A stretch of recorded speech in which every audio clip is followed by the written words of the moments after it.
Alright folks, hello and welcome back to Downstage Gaming. I'm your host Josh, and this is part 44 of our Let's Play of The Letter. When we last left off, we had gone into the mansion proper with Marianne. Then we were like, Marianne, you gotta go. You're done. So we gave Marianne the taser and told her sort of where to find Isabella at the bar and kind of let her know what's going on. And then we continued exploring the mansion. We found the attic room, and in there was Charlotte, I believe. And her hands are all bloody. She's in the attic, and it's like we were viewing something from the past. And here's my theory after seeing that scene again. I watched the recording of it. So I noted back when we saw that it said something about there being a parchment on the ground. I was like, oh, maybe that's the letter. And then as I heard myself say that and looked at the picture again, her hands are all bloody, and they make note of that, right? And this is in the attic, the place that we found the letter. So I'm going to guess that what we saw there was, like, the time that the letter was originally written. So presumably, if that's true, then we can say that that letter was written by Charlotte, and then it was left in the attic, which would also imply that there is only one letter, none of this, like, multiple letter nonsense. I don't know. That's a theory that I'm on right now. Anyways, as we're in there viewing that premonition, Johannes gets up behind us and starts trying to kill us. We get rescued by Isabella, who has the taser from Marianne, shoots Johannes with the taser. We handcuff him to the bed, and then we get one more moment with Isabella here, where we've maxed out the relationship, I believe, and we finally confess our feelings towards Isabella, and we've sort of just come off of us confessing to her, and her seemingly accepting it, seems like. So here we go. Power still hasn't come back when we make our way downstairs. Tricky, considering these stairs to the attic are a bit old. One misstep and anyone might end up slipping and falling. You're lucky if that's all that'll happen to you. With the stairs this steep, a broken neck is a likely outcome. Thankfully, Isabella's here to guide me through the darkness. She knows this place better than anyone, after all, in spite of all the misfortunes it has brought to us. Careful, the floorboards over there aren't very sturdy. I mean, I'd like to think at this point maybe like Hannah or Luke might know it a bit better than she does, but actually probably Johannes knows it the best, maybe. Right on cue, the same board I'm stepping on creaks and suddenly breaks, the pieces falling somewhere with a dull thunk. Oh shit. Scumbag wouldn't be too happy about that. Ow, my foot. See? I told you so. You never listen to me. They renovated the whole mansion and they can't even replace one tiny part of the house. Why don't you file a complaint to BRC then? I think I will. It seems like that would be their top priority right now. I'm sure they'd be thrilled to hear it. You know it was such a rush job. Outside, the winds have intensified. Even from here, I can hear the gusts battering the window in the attic. Makes you wonder why up until now the only person we've encountered from this house is the butler. I'm also very curious about that. Although to some degree that makes sense, he is in charge of running the place. Where are the other servants though? In this storm, wouldn't anyone want to stay inside? A likely assumption is they're all asleep. The route I've taken doesn't really pass by the rooms they've likely assigned as the servants' quarters. However, they have also heightened security. I brushed it off earlier, thinking they'll be posted a lot closer to where the master's rooms are, but the second floor is devoid of anyone as well. As if every inhabitant of this place has suddenly disappeared overnight. Or perhaps been killed? More importantly, where's that scumbag? I'm always asking myself, where's that scumbag? I don't like this. I don't like this at all. The fact that we're here, right in the fucking middle of it, makes me all the more queasy. And that feeling only escalates once we reach the landing and Isabella swings the door open. Okay, so we're back to the kitchen. She pauses abruptly right in the doorway, and I almost run into her. A look of confusion's in her as she looks wildly around the place, wordlessly taking in her surroundings. With each turn and shift of her eyes, her shoulder only grows tenser, and a look of apprehension slowly dawns on her. Isabella, what are you... We aren't supposed to be here. Sure enough, when I look up, we're standing right in the kitchen, pots, pans, and all. In the one corner, McCulloch watches, almost as surprised to see us. You're still here? Of course, she didn't listen to me, even if I've already exceeded the 15 minutes we've agreed on. Although color and strength seems to have already returned to her, enough for her to be able to stand unassisted. Okay, so presumably then the whole thing with Isabella is Isabella talks to G, G tells Isabella where we went, she kind of goes through the same way we went through, presumably, and then runs into Marianne and takes the taser.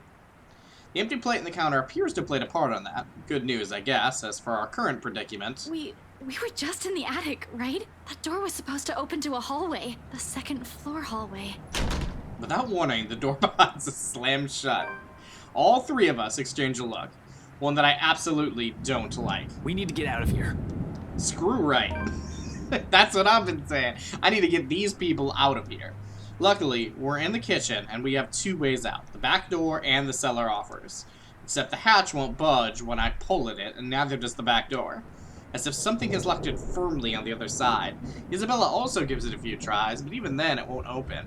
I mean, presuming that this is all ghost work, wouldn't the ghost want to separate us rather than get us all in one place together? There's a long bout of silence in which we simply look at each other, likely sharing the same thoughts. We're trapped. Something or someone has intentionally led us here. Fuck. In that same moment, once realization dawns in, something shifts again. Blood. Well, let's take a break and just, do a little picture looking at, There's the good stuff. Okay. Locked in. In every nook and cranny, over every surface, and in every inch of the floor. This time, unlike the first one I've seen, it remains, and gradually the whole room begins to reek of that familiar metallic scent. Sharp, suffocating. Around us, every object, including cupboards, have started to rattle as well. The sounds from outside, foreboding, rumble of thunder, and even the howling winds have begun to fade away, replaced by whispers, shouts, and cries of pain. Though inaudible, each beat and note bombards every crevice in my head with vague images and sounds. There's no time to make sense of everything, however. I'm already shouting, fueled purely by adrenaline, barking orders and making a break for the door that leads to the next room, the dining. It should take us straight to the foyer, where the main door is. Move! Run! I don't know about going. Well, I don't know. No place is safe now, I guess. Right in front of us, the mansion has started to change, and we're in the thick of it. However, instead of the dining room like it's supposed to open to, the bedroom welcomes us instead. And I'm suddenly very tired. Let's take a nap. An image that lasts only but a second before blood begins to seep into that room. Filtering into the walls, trickling from every nook and cranny. Everywhere, furniture shakes and every beam rattles. Before we can even step back from the horror gradually unfolding in front of us, the door slams shut. A loud thud brings a sense of dread and chill creeping up in each of us. Along with it is another realization. The whole place is reordering itself. And with the door closed tight behind us, showing no signs of budging, even through sheer force, there's no choice but to go forward and hope to all gods that it'll lead us to an exit. Nope. Until then, running is the only thing we can do, spurred by nothing but fear and a sense of desperation to live. It's useless, Ashton Frey. But with each room we pass, it only becomes apparent that the house has no intention of letting us leave. It lured all of us here, and we've fallen for it. Now it's playing a little game with us, a sordid form of amusement. For whom? Their laughters are the only thing we can hear. With every hall we cross, the door we slide open, and the hope of finding an exit merely dwindles. The gun at my hip is useless. I mean, can we not just break the window? Or is it going to defy, the laws of, reality that much? Some fucking genius I am. Some fucking person to trust I am. Listen, Ashton, people can call you a lot of things. I don't think anyone's ever called you a genius. All of those, they mean nothing in the face of the unknown. You finally figured it out. Huh, Ashton Frey. Just give it up. She will eventually die because of you. Not on my watch. Not after we worked so hard at this. And you are going to die alone. I mean, that might happen. I can't guarantee that. Shut your fucking mouth. You know it's true, though. All of it. It's why all you can do is tell us to shut up. You don't want to hear a single word, because you're already aware of it. You can't even admit it to yourself. Who's the coward now? But no matter how hard you try, you're not gonna be able to save anyone. I saved at least 3 people, unless they can die in this chapter too. The more gruesome the place turns, the bleaker our chances simply get. Wails and screams fill our ears as we pass by, words from a time and people long gone, laced with nothing but pure agony, calling out, reaching out to us. Their voices almost too real, as if we're not the only ones trapped here, that there are others begging for release from this wretched place. Or maybe it's all just a show? A taste of what we will eventually be, souls forever held captive in a never-ending nightmare? Mother. I've done it, Mother. Take me with you, please. I can still hear her. She's here. Help me! Help me, please! Is this what the curse is? What it means for all of us? That the letter, not a morbid cry for help, but an invitation? A beckoning for unsuspecting souls to be dragged into this place's horrors? To be put under centuries and centuries of torment and agony? I feel like that can't be what they want, though, because if that's what they wanted, why would they kill Zach and Becca in places that aren't the mansion? Suddenly dying a painful death seems preferable, enticing, than ending up here, living a tortured existence. Or perhaps it's all the same. Still, hope worms its way into me. Not a usual thing for someone like me. But after going through countless doors and corridors, every little sign of hope I'm willing to cling to, as long as it'll get us out of here. We're back in the dining room again. How long have we been running? How long since we've left the kitchen? At some point, I've lost track of time. Yeah, I did notice when the time appeared just now that it still says midnight. With the windows barred tight and the sounds lifting in the air, nothing but shouts and shrieks, it's impossible to tell. Not that it matters when an end is in sight. Shelves and furnishings bar the door, each stained with blood and gore, and if the situation isn't as desperate as it is, I'll find a different way out. But there's still a gap left at the topmost part for a person to go through, as long as you use the shelves to climb. It's an exit, all right. From here, I can spy the familiar walls of the foyer. Relief, only relief washes over me. Now, this is obviously a trap. Ash, come on. Although my legs have been stained taut by all that running, and every bone and muscle in my body ache, there's only an easing. A sense of tension relieving, while energy backflows through me, again at the sight of an end. No sooner, I'm leading us out of it. Isabella helps McCulloch first, assisting her up and through the gap. The moment the interior designer's in, I nod for her to go through. Ahead. I'll watch your back. Surprisingly, she follows without any protests, not that there's any need to. Sometime after entering the room, the whole place has calmed down. No wails, no whispers, just a silence too deafening. But I'm not letting my guard down until everyone's on the other side of this nightmare safe. For all I know, this may just be a calm before another storm. Without further incident, however, Isabella makes it to the other side, and I'm following after her. However odd this hush is, I turn my back from it and climb up. It's a tight fit, but I manage to squeeze myself in. The unease remains, though. Maybe it's the adrenaline still coursing through me, or how easy everything has been after living through that nightmare, fleeting as it is. But for some reason, something's still nagging at me. Call it a detective's instinct, or my training, or whatnot. I have a feeling something's going to happen and catch us unprepared. Yeah, you think so? Unconsciously, before dropping down on the better side of this dream, my hand shifts to the gun at my hip. Instinct has never failed me before. My feet haven't even landed firmly on the floor when... Had I known there would be a party in my own home tonight, I would have opened a bloody bottle or two. Oh, here we go. People these days, in my own home. Can you believe it? I can't believe it. I feel so left out. A chill seeps into every vein in my body. All of a sudden, every ache, every pain returns to me tenfold, and my knee is starting to buckle at the sound of his voice. Though it appears friendly, I know it is anything but. One does not spend investigating a man like him for over a year, holding a grudge against him for more, without knowing everything about him. His quirks, his habits, I'm familiar with all of them. And right now, Luke fucking Wright is beyond pissed. Shifting my gaze upwards is nearly too painful, knowing the danger. Not to me, but to those who have been lured in here by the curse. Oh, come on. Luke, what are we doing here? There's a common enemy here.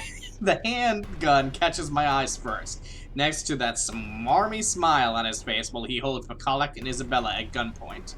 Its sight enough to lodge a painful thorn up my throat. I've been too complacent. too focused on other things that I completely set aside the fact that Scumbag will not be too pleased to see us here without knowing our reasons. Of course! Of course!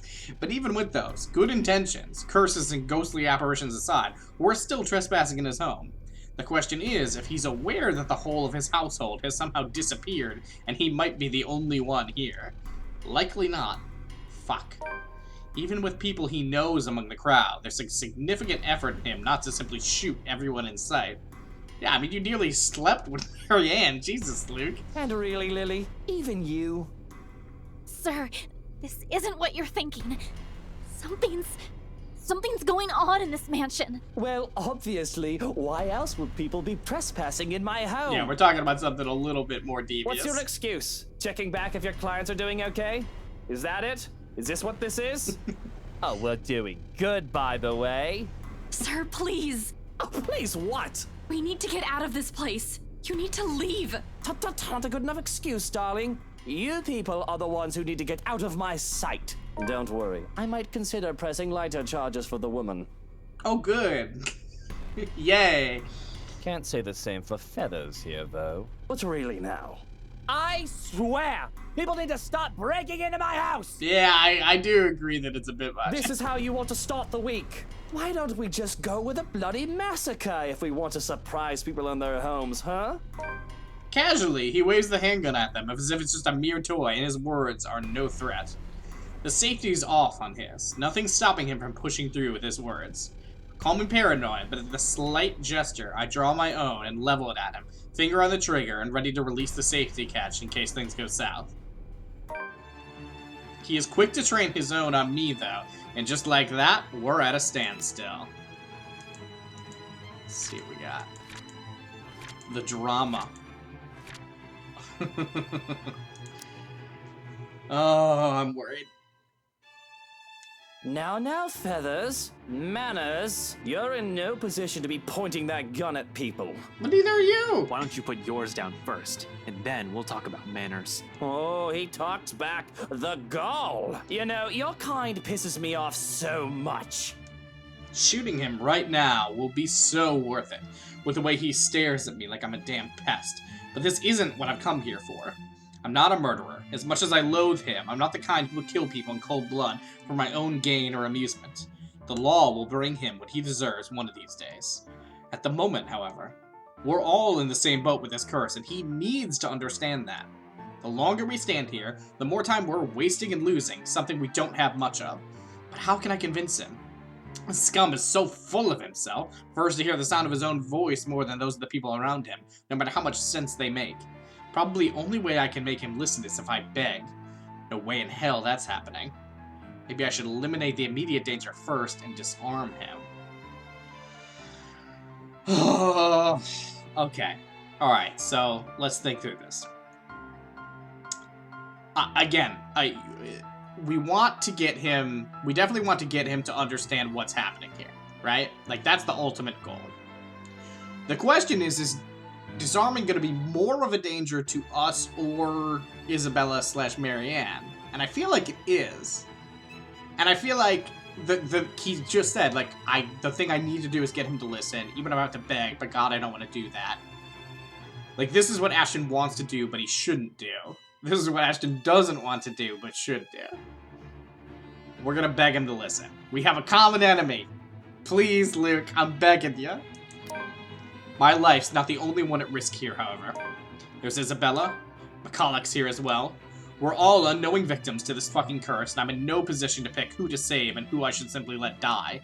I suppose my pride can take a few hits, and I set aside my beef with this asshole. Taking a deep breath, slowly, I lower my pistol. Though still on the edge and at the ready, in case he does something, I do my best to assume a less aggressive stance. Listen, right. I need you to... You broke into my house, and somehow, you expect me to listen like a good little boy. Yes? Are you a bit touched in the head, Feathers? I'm not the one breaking laws here. Look here, fucker. If I wanted you dead, I could have done it so many times already. In fact, I can easily shoot you down right here, right now. This is not really what we were going for, Ashton. You won't be able to do a damn thing, even with that gun. This is not sounding like begging. Suddenly, he laughs, almost howling, in fact, like I've just told him the best joke he's heard all his life. The only thing missing is for him to kneel over and start rolling around on the floor, all while I do my best not to sock him with the sorry end of my pistol. You have guts, Feathers. You have guts. Did you hear what you just told me? You've just threatened me inside my own house.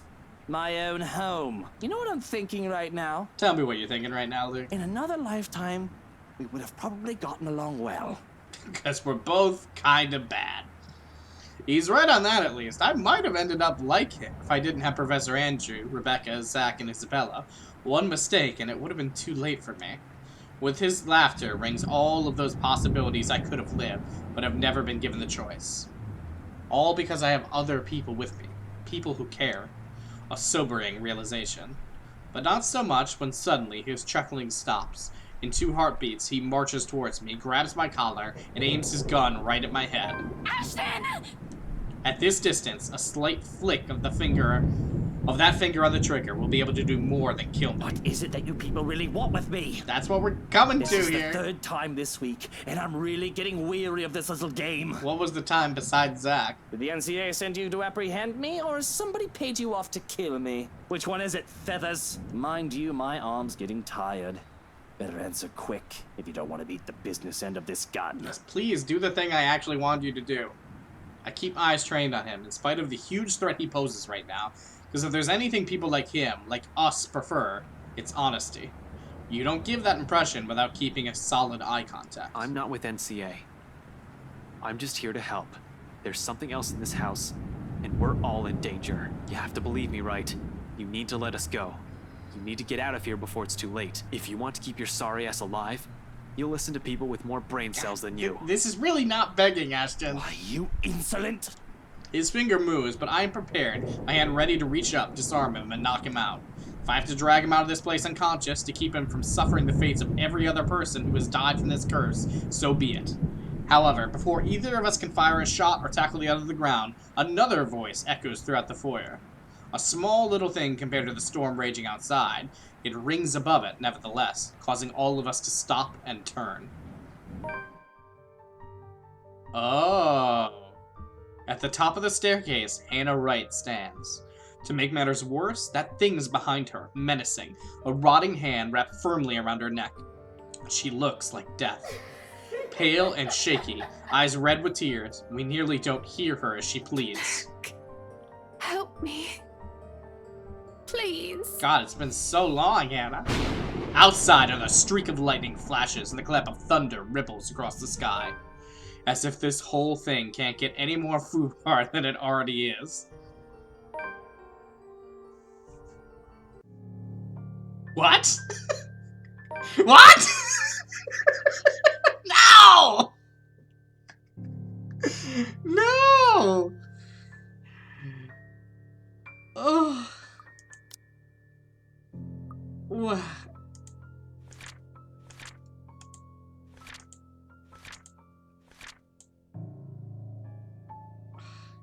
Where? Oh my god. So what's up with Luke? Oh, likes dogs, wine, absinthe, yeah, we knew that. Likes daffodils, women in power, of course.